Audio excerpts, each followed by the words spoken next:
नमस्कार. जनहित न्यूज लाईव्हमध्ये आपलं सहर्ष स्वागत.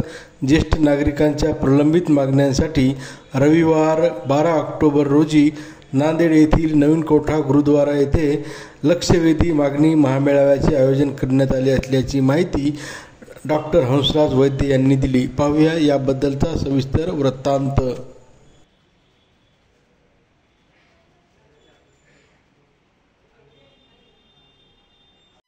उद्या येत्या 12 तारखेला रविवारी आम्ही लंगर साहब गुरुद्वारा डेरा कौठा विमानाची बिल्डिंग तिथे आम्ही एक मोठा मेळावा ठेवलेला आहे.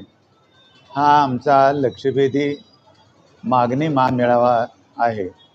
जवळजवळ 10,000 ते 15,000 ज्येष्ठ नागरिक येतील असा आमचा अंदाज आहे.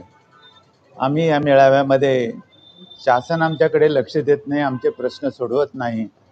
आम्ही शासनाला अनेक वेळा विनंती करून सुद्धा शासन कुठल्याच बाबतीत संवेदनशील दिसत नाही आणि म्हणून आम्ही शेवटी ह्या निर्णयाला पोहोचलो की येणाऱ्या ह्या मेळाव्यामध्ये आपण करायचं काय.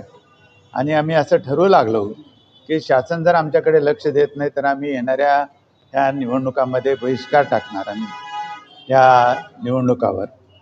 कारण ह्या 15-20 वर्षापासून आम्ही सतत शासनाच्या पाठीमागे आहोत. आमचे साधे साधे प्रश्न आहेत.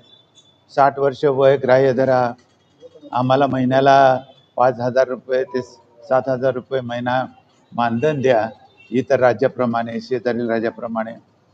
किंवा आम्ही हे खरं म्हणजे ज्येष्ठ नागरिक हे देशाचे संपत्ती म्हणून घोषित करा. त्यांनी आजपर्यंत सगळं देशाला जे दिलेलं आहे, वैभव दिलेलं आहे, ते खरेच शिल्पकार राष्ट्राचे ते आहेत. म्हणून त्यांच्यातून ते 20% ज्येष्ठ नागरिक असताना त्यांच्यामधूनच त्यांनी त्यांचे प्रश्न सोडवण्यासाठी एक वेगळं मंत्रिमंडळामध्ये खातं आणि वेगळा मंत्री द्या. आणि तसंच त्यांच्यामधून ज्येष्ठ नागरिकामधून एखादा आमदार किंवा खासदार विधान परिषदेवर आणि राज्यसभेवर घेण्यात यावं. त्यांना आजपर्यंत 70 ते 75 वर्षाच्या वरच्याला तरी किमान त्यांनी कुठलाही टॅक्स लावू नये, टॅक्स फ्री करावं, अशा आमच्या साध्या साध्या मागण्या आहेत. त्यांना मान मिळावा ह्या साध्या मागण्या असून सुद्धा शासन लक्ष देत नाही. म्हणून आम्ही त्यांना शेवटचा इशारा देऊ इच्छितो की या येणाऱ्या इलेक्शनच्या अगोदर शासनाने विधानसभेमध्ये जे एक विधेयक ज्येष्ठ नागरिक सेवा सुविधा 2025 क्रमांक 72 प्रमाणे त्याच्यावर चर्चा करावी आणि निर्णय घ्यावा. त्याला कचराकुंडी दाखवू नये. त्यांनी आमचं जर ऐकलं नाही, आमचे प्रश्न सोडवले नाहीत तर आम्ही त्या येणाऱ्या इलेक्शनमध्ये निवडणुकीवर बहिष्कार टाकू. एवढंच या ठिकाणी सांगतो.